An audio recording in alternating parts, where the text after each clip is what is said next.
Everybody wants this beautiful, cute teddy bear Goldendoodle, but I don't think, and me too, as breeders, we are preparing our families for how much maintenance and time and cost that it takes to maintain that beautiful, fluffy coat.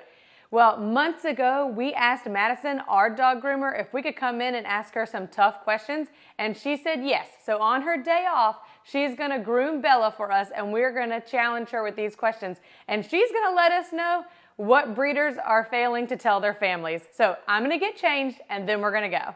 I would consider them a high maintenance breed in general. At minimum, they need to be completely brushed out. I would say twice a week. Curlier the coat, it will require more maintenance. Hey Madison, you ready for this? I'm ready. Let's go ahead and get Bella in the tub and we'll talk. Come on, Bella. All right, Madison. Why do groomers not enjoy Goldendoodle breeders? I don't necessarily say they don't enjoy them, but there's definitely a lot of controversy on taking on doodle clients just because of misinformation to owners, especially puppy owners, first-time Goldendoodle owners especially. How often should a doodle be groomed? We typically recommend 6 to 8 weeks. And that does vary based on your lifestyle and your preference and also your dog's haircut and coat type. The biggest thing is I think that a lot of people miss out on is your puppies should be started with grooming. I would say no later than 16 weeks once they've gotten all their vaccines and their rabies. And that doesn't mean that they come in and get a whole new look and a haircut. Right. Even if we just start them out with a bath and a nail trim and get them accustomed to being here and around lots of other dogs and noises and things like that.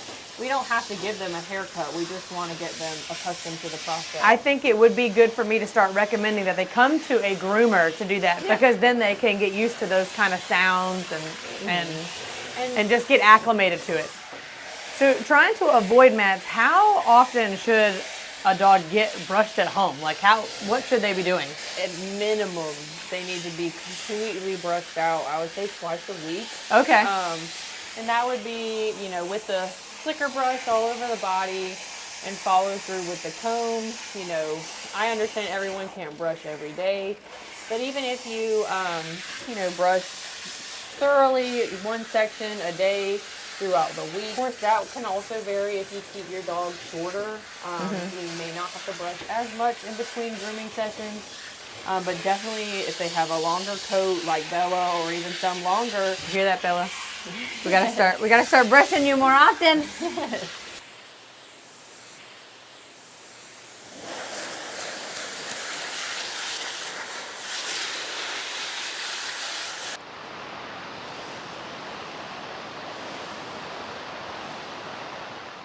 So Madison, you were talking about some of the tools that we can use at home. What type of tool is that one? So this is a slicker brush. Okay. This is a little bit more of a long pin slicker brush, which for doodle coats I would recommend, being that their hair's a little bit longer. It gets a little bit further in there. And then we talked about, you know, some of the common mistakes would be like this makes it look all nice and pretty on top.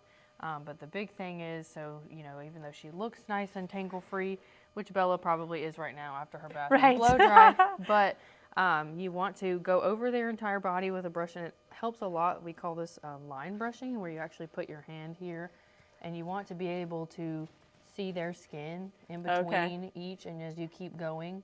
And as you can see, Bella doesn't have any tangles, but you keep going like this, and that ensures that you're getting all the way down with every layer. swipe, and that really helps on the legs as well. And then you want to go over their whole body where you brushed with this first to get the main bulk of any tangles if they have them out. And then go over, and you want to be able to run a comb like this through every part of their body, including their ears. Oh man. Then the ears are a hot spot for a lot of people because we typically leave them longer, and so people like that look, and so you have to really make sure that you are detangling those, and the tail as well is pretty important, you know, because nobody, even if they prefer a shorter body on their doodle, they usually want the long ears and tail. So the ears, the tail, and the face are hot spots, as well as their little armpits. And their toes, actually. Oh, wow. Interesting. They seem to get tangles in between their toes. So, but you really want to make sure you can run the comb through all of their body, because that means when they come in to get their hair cut, you know, it's a lot less work, less stress on them, and that way we can run any length guard comb. If you can get your comb through it, we can put any kind of guard comb on the dog, you know, however long you prefer it. Gotcha. And you know you're going to get more of your desired haircut. Yeah, so you can keep your dog as the length you want it to be, you know, but you have to do the work at home. As long as you want, as long as they are tangle-free. I think the number one question that I get as a breeder, and I hope that other breeders are sharing the same type of information, is there a coat that's easier to maintain, the wavy versus the curly coat? Yeah, I definitely think most groomers for sure could agree that the wavy coat is going to be much easier to maintain. Okay. Because the curls typically lead to a thicker coat as well. Not only is it curly, but it's usually more dense. And therefore it does get more easily matted, and it can be a little bit more difficult to comb through. So those grooms are also going to take a little bit longer sometimes to dry, and you know, with the wavy coats, they kind of do their own thing, but with the curly, you almost straighten it out before you groom to get a very even haircut, so that when they do go home and everything will look even once it dries and settles curly. So those do take a little bit longer, and that actually will go into the price as well. Often doodles with a very curly coat are going to pay a little bit more than one with a more relaxed coat. And Bella's kind of a little bit of both. I know. She has. I think she's gotten curlier as she got older. She has more relaxed body hair, but her legs are thicker than her body. She's still not as dense as some that I do see for sure.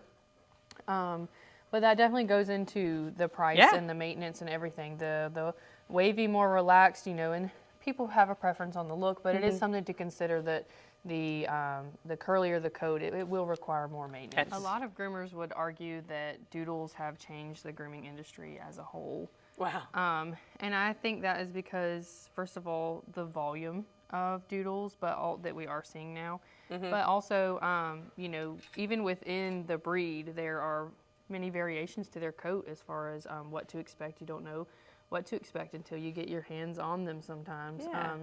You can always get a good description of whether they have a curly or a wavy coat and stuff like that. But every dog is a little bit different, I would say. But also they take a lot of time and they need a full body haircut. And unlike even breeds of this size, say like just a golden retriever, the golden doesn't have the potential to get matted like a doodle does. Right. And that's just the difference in the texture and the nature of their hair. You know, so they require more grooming in general. You know, a golden retriever can typically go a lot longer in between because just the nature of the way that their hair grows and the texture, it does not have the qualities to mat as easily, especially on the full body as a doodle. I would consider them a high maintenance breed in general, compared to a lot of dogs even of this same size, just because of the difference of their coat. Wow, I thought that I knew a lot about golden doodles and about their grooming process, but I just learned so much. We were there with Madison for 3 hours, and Bella goes once a month. So that's a lot of time that she spends there. But I learned so much about line brushing. I learned more about the tools that we should be using. So we updated our shop and made sure that we put links below for all the tools that Madison told us about. And if you want to give her some love, she's on Facebook and you can click that link too. But Madison at the Dog Barber. So we're going to make sure that we tell all of our families the correct things for them to learn about grooming right off the bat. 16 weeks going forward, all their dogs are going to be groomed, and all of our families' groomers are going to love them.